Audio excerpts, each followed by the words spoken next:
कश्मीर से लेकर कन्याकुमारी तक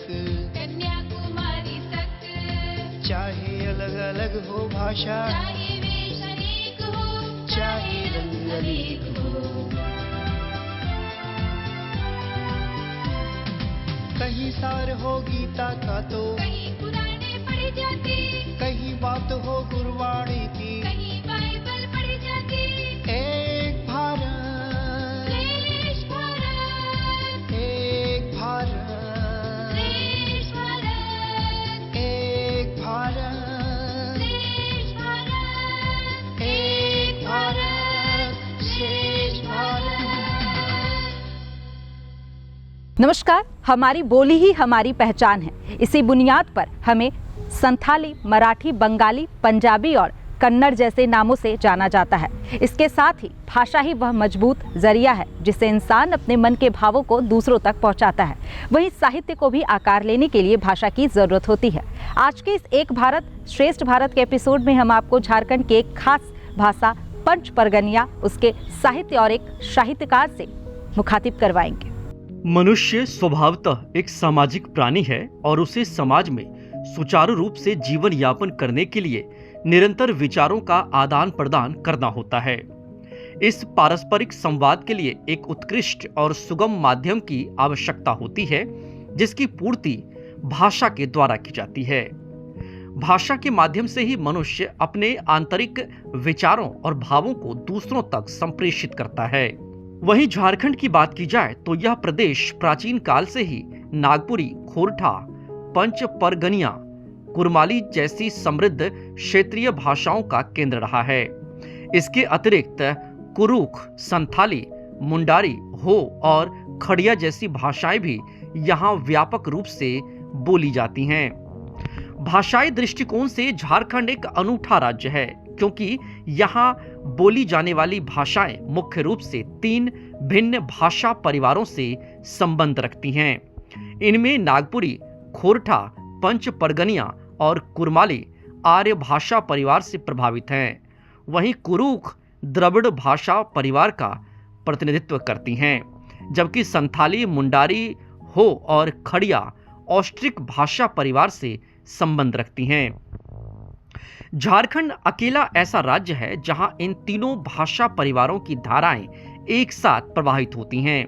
इसी कारण से यहाँ की संस्कृति भी एक ऐसे संगम स्थल के समान है जहां विभिन्न भाषा और संस्कृति का अद्भुत मिश्रण एक अनूठी और जीवंत जीवन शैली को जन्म देता है। ऑस्ट्रिक परिवार में मुंडा जो मुंडारी लैंग्वेज बोलते हैं, उरांव जो उरांव भाषा बोलते हैं, खड़िया जो खड़िया भाषा बोलते हैं और हो जनजाति हो भाषा बोलती है। ये जनजातीय भाषाएं हैं। और उसके अलावा जो द्रविडियन लैंग्वेज के परिवार में, द्रविडियन परिवार में आते हैं, वो भाषा है कुड़ुख और मालतो। आप जानते हैं कि कुड़ुख और मालतो द्रविड़ परिवार से बिलोंग करती हैं, द्रविड़ परिवार से संबंध रखती हैं और उनका जो अपनी भाषा है उसकी अपनी लिपि भी है। एक डॉक्टर नारायण उरांव जिन्होंने कुड़ुख में अपनी लिपि का भी आविष्कार किया है, जिसको तेलोंग सिकी बोलते हैं, उस लिपि का नाम तेलोंग सिकी है। आर्य परिवार में जो भाषाएं हैं वो हैं खोरठा, नागपुरी, कुरमाली और पंचपरगनिया। तो इस तरह से पूरे झारखंड में जो प्राथमिक स्तर से लेकर उच्च तकनीक और उच्च विश्वविद्यालयों में, बड़े बड़े संस्थानों में जो भाषा पढ़ाई होती है, उस भाषा में 3 जो भाषाएं हैं, 4 भाषाएं हैं, वो ऑस्ट्रिक परिवार की भाषाएं हैं, जिसमें मुंडारी, हो, संथाली और खड़िया है।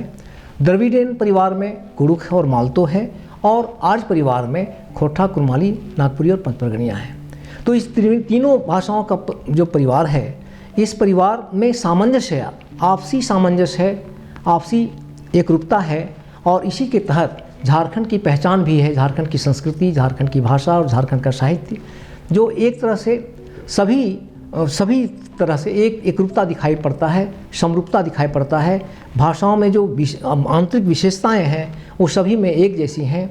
जैसे उदाहरण के तौर पर हमारे भाषा में जो ट वर्गीय शब्द हैं वो जनजातीय भाषाओं में ट वर्गीय शब्द हैं। हमारी जो क्षेत्रीय भाषाएं हैं, आर्य परिवार की भाषा, उसमें भी ट वर्गीय शब्द हैं, बहुतायत में मिलते हैं, और कुड़ुक भाषा में भी ट वर्गीय शब्द हैं। उसी तरह से जो सांस्कृतिक एकता की तरफ हम जाएं तो सांस्कृतिक एकता में भी तीनों भाषाओं परिवारों में एक सामरूपता मिलती है, एक सामंजस्य मिलता है, और वो है कि यहाँ पर जो भाषाएं हैं वो या तो अल्पप्राण की भाषा है या महाप्राण की भाषा है। अल्पप्राण की भाषाओं में हमारी जनजातीय भाषाएं आती हैं और महाप्राण की भाषाओं में यहाँ की जो क्षेत्रीय भाषाएं वो आती हैं। लेकिन समरूपता यहाँ है कि सांस्कृतिक एकता के तौर पर जो भी तत्व हैं, जैसे सहअस्तित्व की बात है या सांस्कृतिक समतुल्य की बात है या सामाजिक समरसता हो, जैसे कर्मा, सरहुल, सोहराय वगैरह जितने भी पर्व हमारे झारखंड के पर्व मुख्य पर्व हैं उसमें सभी एक तरह से मनाते हैं, एक जैसे देवी देवता की पूजा करते हैं, प्रकृति के पूजक हैं। और इन भाषाओं में जो अपनी पहचान है वो है इसके अपने व्याकरण हैं और इन भाषाओं के अपने मानक शब्द हैं।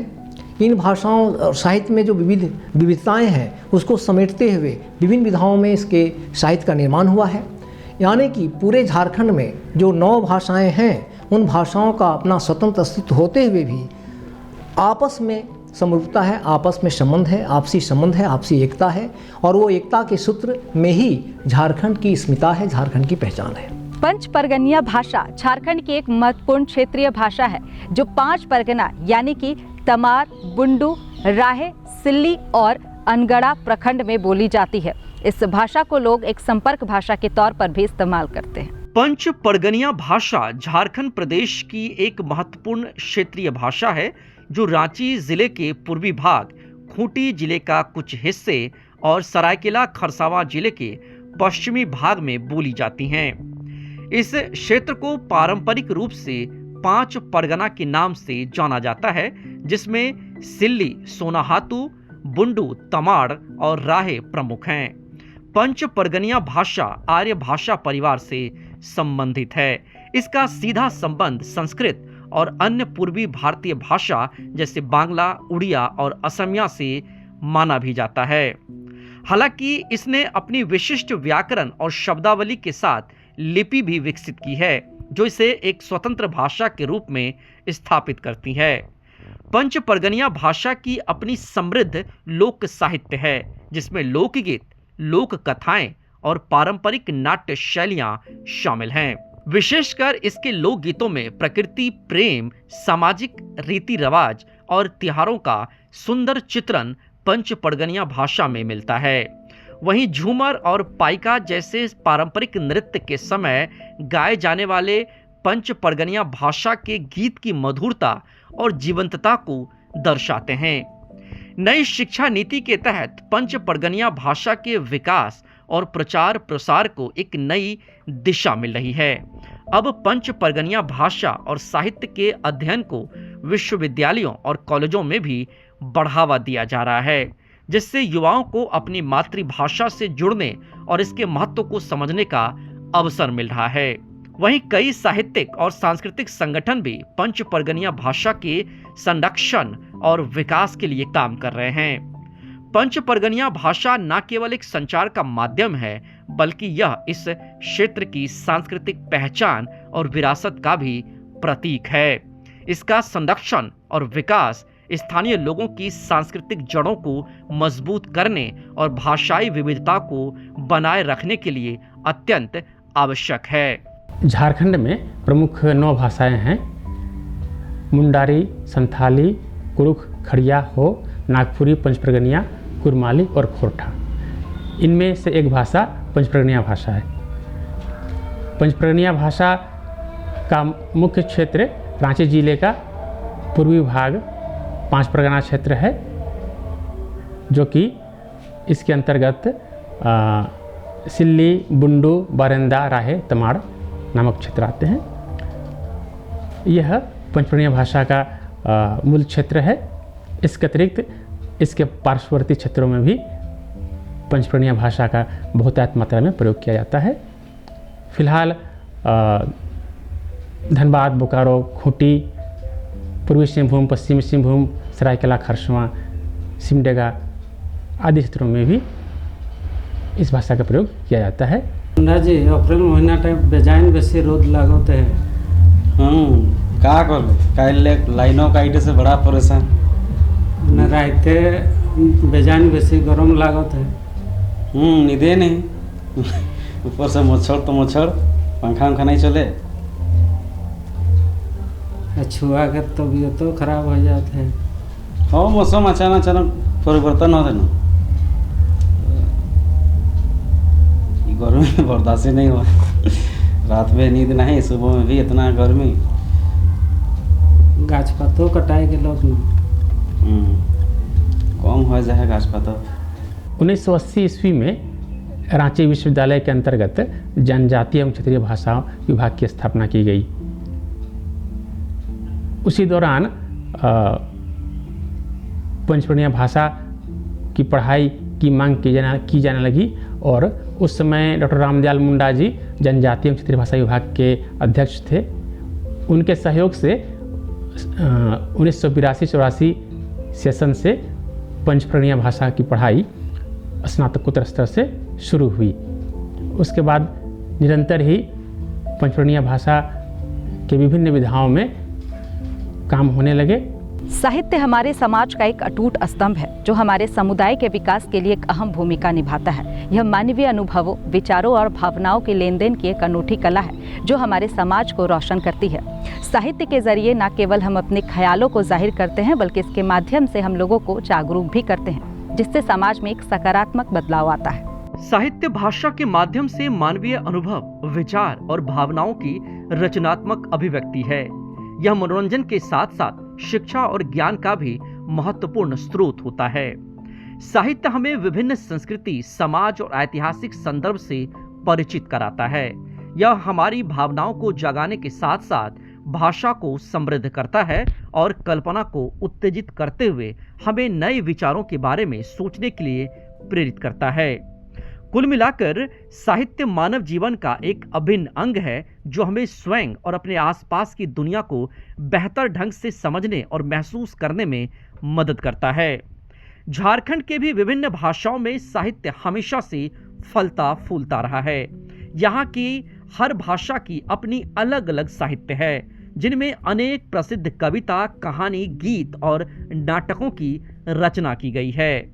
साहित्य वह होता है जो समाज के लिए मंगल होता है, समाज के लिए हितकारी होता है। वह रचना, वह साहित्य कहलाता है जो पूरे समाज के लिए हितकर हो। साहित्य के मतलब का यही अर्थ होता है कि वो हितकारी हो, मंगलकारी हो। झारखंड का जो साहित्य है, यानी कि पूरे 9 भाषाओं का जो साहित्य है, वह इसी बिंदु पर आधारित है, क्योंकि हमारा साहित्य समृद्ध है। हमारे साहित्य में जो सह अस्तित्व की भावना है वो है, हमारे साहित्य में समरसता है, सामाजिक समरसता है वो है। क्योंकि सामाजिक समरसता का मतलब ये होता है कि समाज में जो हम सब मिलजुल कर रहते हैं, आदिवासी, सदान और जितने वर्ग के लोग हैं समतुल्य, जिनके साहित्य में समरूपता है, जिनके साहित्य में संस्कृति है, जिनके साहित्य में प्रकृति है, जिनके साहित्य में सांस्कृतिक चेतना है, जिनके साहित्य में जागरण है। तो इन सभी साहित्यों में, झारखंड की 9 भाषाओं के साहित्य में ये लालित्य है कि सामाजिक समरूपता, सामाजिक सहअस्तित्व, प्रकृति के साथ तादात्म्य संबंध और विभिन्न विधाओं में जो प्रकृति के साथ समन्वय बनाकर चलने की बात है वो साहित्य में मिलता है, साहित्य में दृष्टिगोचर होता है और यही साहित्य की सबसे बड़ी विशेषता है। प्रमुख पंचप्रणीय कवियों में बरजूराम, दीना तांती, उदय कविराज, खुदीराम सिंह, कालिया, रामकृष्ण गांगुली, भवप्रतानंद ओझा जैसे हुए। भवप्रतानंद ओझा बहुत बड़े, बहुत महान झूमर गीतकार थे। सैकड़ों गीत उन्होंने झूमर के रूप में लिखा है और उन्होंने अपना किताब प्रकाशित कराया था वृहत झूमर रस मंजरी नाम का। उसमें अपने द्वारा रचे गए बहुत सैकड़ों झूमर गीतों का उन्होंने संकलन किया और प्रकाशन किया। उसके बाद सिल्ली के राजा उपेंद्रनाथ सिंह देव हुए। उन्होंने आदि झूमर संगीत नाम से एक पुस्तक का प्रकाशन कराया, जिसमें अभिनंदन सिंह और गौरांग सिंह के गीतों का संकलन है 1956 ईस्वी में। इसके बाद उनकी एक और पुस्तक 1958 में आई, छोटानागपुर ताल मंजरी। उसमें उपेंद्र नाथ सिंहदेव जी ने पंचपर्णिया और छोटानागपुर में प्रचलित गीतों को के ताल, लय और मात्रा से संबंधित उनका विशद विवेचन अपनी उस पुस्तक में किया है कि किस गीत में कौन सा ताल बजेगा, किस तरीके से बजेगा और उसमें कौन कौन सी मात्राएं हैं। पंच परगनिया साहित्य मुख्य रूप से पंच परगना क्षेत्र में बोले जाने वाली पंच परगनिया भाषा में रचित होती है। यह साहित्य इस क्षेत्र की संस्कृति, समाज, रीति रिवाज और लोक जीवन का दर्पण है। सदियों से मौखिक रूप से चली आ रही पंच परगनिया साहित्य अब आधुनिक काल में लिपिबद्ध रूप में भी विकसित हो रही है। पंच परगनिया साहित्य झारखंड प्रदेश की एक समृद्ध और जीवंत साहित्यिक परंपरा है, जो अपनी विविधतापूर्ण विधाओं और लोक एवं शिष्ट साहित्य के साथ एक विशिष्ट पहचान रखता है। यह साहित्य न केवल अपनी प्राचीनता बल्कि अपनी जीवंतता और सांस्कृतिक गहराई के लिए भी जाना जाता है। पंच परगनिया साहित्य के कालक्रम को 3 प्रमुख भागों में विभाजित किया जाता है। इनमें प्रथम आदिकाल, दूसरा मध्यकाल और तीसरा आधुनिक काल है। मध्यकाल को भी पुनः भक्ति काल और रीति काल में वर्गीकृत किया गया है। वहीं संरचनात्मक दृष्टि से पंच परगनिया साहित्य को 2 भाषाओं में बांटा जाता है। पहला लोक साहित्य और दूसरा शिष्ट साहित्य। ये दोनों ही खंड अपनी विशिष्ट प्रकृति और योगदान के कारण बहुत ही महत्वपूर्ण है। इसमें लोक साहित्य पंच परगनिया की अलिखित, पारंपरिक और मौखिक धरोहर है, जो पीढ़ी दर पीढ़ी जनश्रुति के माध्यम से सुरक्षित रहा है। इस साहित्य में रचयिताओं का कोई ज्ञात परिचय नहीं मिलता, फिर भी यह अपनी रोचक बातें और कहानियों के माध्यम से लोक जीवन और संस्कृति को जीवंत बनाए रखता है। इसके विपरीत जिन रचनाओं के रचयिताओं के बारे में जानकारी प्राप्त होती है, उन्हें शिष्ट साहित्य के अंतर्गत माना जाता है, भले ही वे लिपिबद्ध हों अथवा मौखिक रूप से स्मृति के आधार पर पीढ़ी दर पीढ़ी जनमानस में प्रचलित हो। पंचपर्णिया के लिए एक लिपि का निर्माण किया गया है, जिसका नाम झाड़ लिपि रखा गया है। इसे डॉक्टर करमचंद अहीर जी ने निर्माण किया है। यह अन्य भाषा की लिपि जो के जैसा ही है, लेकिन कुछ विशिष्टता इसमें है। चूँकि यहाँ जंगल झाड़ है, झारखंड का परिवेश प्राकृतिक है, उन्हीं सबसे प्रभावित होकर इसके नामकरण जो है कि झाड़ रखा गया है।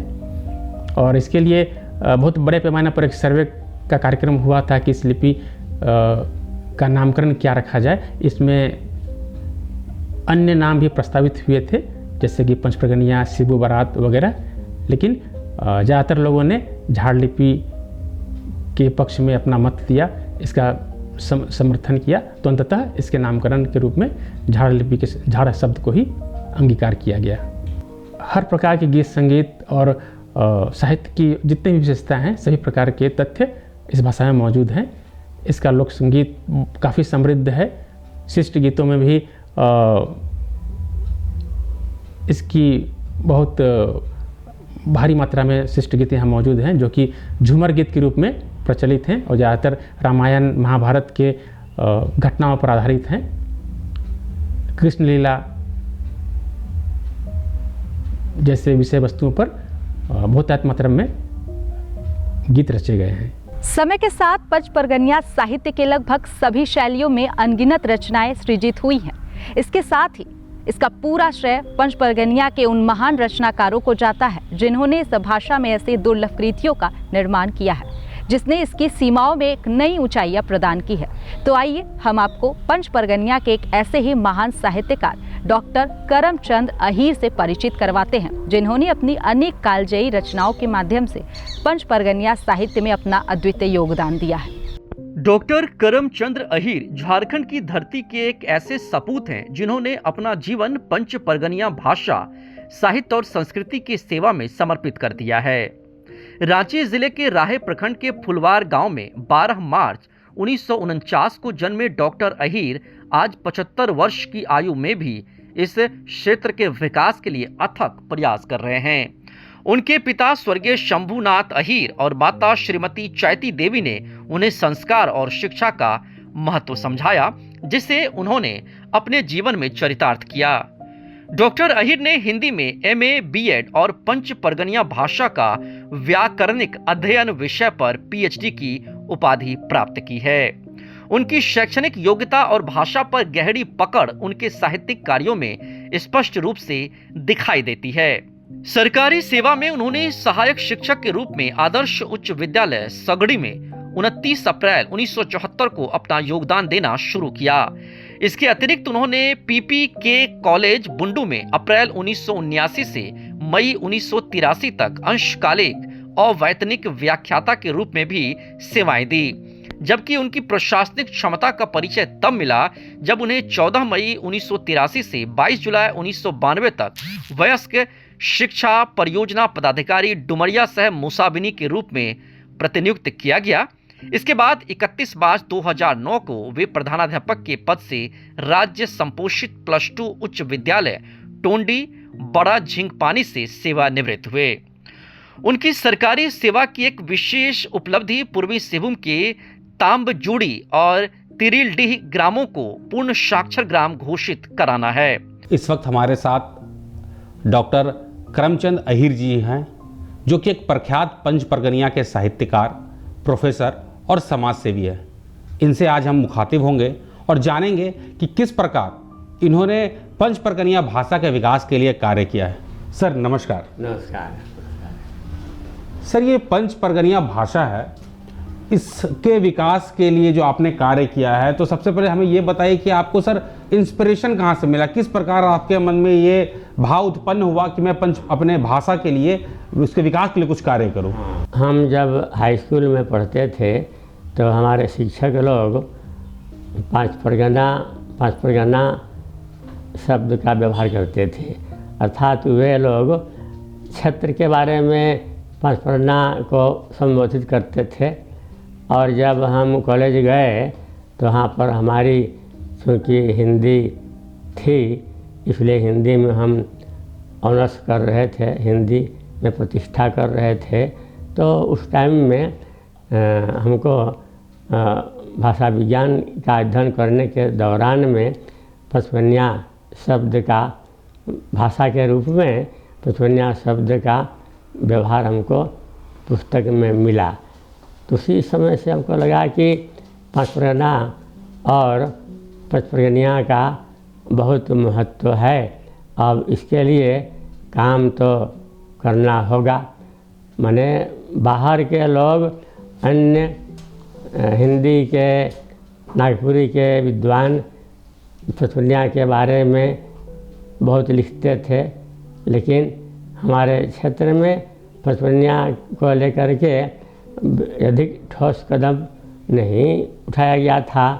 तो बाद में पंचपरगनिया के लिए जब 1982-84 में जब जनजातीय क्षेत्रीय भाषा की पढ़ाई तो 80-82 सत्र से हुई, लेकिन पंचपरगनिया भाषा को उस टाइम में महत्व नहीं मिला था और उसके लिए हमने पंचपरगनिया भाषा विकास समिति का गठन किया और उसके बाद में गांव-गांव, क्षेत्र घूम के लोगों में जागृति पैदा की और उसके बाद में हम लोग सरकार से मांग करते हुए सफल हुए। 1982-84 सत्र से पंचपरगनिया भाषा की पढ़ाई स्नातकोत्तर स्तर में जनजातीय क्षेत्रीय भाषा के एक भाषा के रूप में शुरू हुई पढ़ाई। वहीं उनके उल्लेखनीय योगदान के लिए उन्हें अनेक प्रतिष्ठित पुरस्कारों और सम्मानों से भी नवाजा गया, जिनमें सफदर हाशमी पुरस्कार, अखड़ा सम्मान, राष्ट्रपति के द्वारा राष्ट्रीय शिक्षक पुरस्कार, भारत ज्योति पुरस्कार, राष्ट्रीय गौरव पुरस्कार, राजीव गांधी एक्सीलेंस अवार्ड, भारत विद्या ज्योति पुरस्कार, बाबाजी संग्रहालय पुरस्कार, the best citizen of India award, Madhav पुरस्कार, भारत गौरव पुरस्कार, झारखंड रत्न और झारखंड विभूति सम्मान प्रमुख हैं। इन्होंने कई पुस्तकों का निर्माण किया। पंचप्रगनिया में व्याकरण भी उन्होंने लिखा, उसके बाद गीत लिखे, कविताएं लिखीं और दूसरे जो विधाएं हैं उसमें भी उन्होंने काम किया और पूरे झारखंड में पंचप्रगनिया क्षेत्र के मूर्धन्य साहित्यकार के रूप में इनकी गिनती होती है। राष्ट्रीय पुरस्कार के रूप में, राष्ट्रपति पुरस्कार के रूप में इनको सम्मानित किया गया, राष्ट्रीय पुरस्कार इनको मिला। एक शिक्षण कार्य करते हुए शिक्षक के रूप में इनको दिया गया और झारखंड में रहते हुए इन्होंने कलाकार के रूप में भी अपनी पहचान बनाई। ये वाद्ययंत्र के अच्छे ज्ञाता हैं, वाद्ययंत्र बजाते हैं और गीत भी गाते हैं। इनकी कई लिखे हुए गीत पंचप्रगनिया क्षेत्र में प्रचलित हैं। इसके साथ साथ ये साक्षरता अभियान के मूल उद्घोषक के रूप में ये काम किए। पूरे पंचप्रगनिया क्षेत्र में साक्षरता अभियान में इन्होंने बढ़ चढ़ कर हिस्सा लिया और खासकर अपनी भाषा में, पंचप्रगनिया भाषा में इन्होंने लोगों को जागृत करने का काम किया। जागरण के गीत लिखे और भाषा वैज्ञानिक के रूप में इनकी पहचान तो बनी ही, साथ साथ इन्होंने एक फिल्म भी बनाया, मन का भूत, जहाँ पर इन्होंने अपने स्वयं को एक अभिनेता के रूप में वहाँ पर दर्शकों के सामने अपने आप को पेश किया। पंचपरगनिया भाषा और उसके साहित्य को मान सम्मान दिलाने में कई पंचपरगनिया साहित्यकारों का योगदान अतुल्य है। उन्हीं के प्रयासों का नतीजा है कि आज पंचपरगनिया भाषा और उसका साहित्य लगातार नई ऊंचाइयों को छू रहा है। आशा करते हैं कि पंचपरगनिया भाषा, उसके साहित्य और साहित्यकार पर बना हमारा ये अंक आपको बेहद पसंद आया होगा। इसी आशा के साथ अब हमें दीजिए इजाज़त। नमस्कार।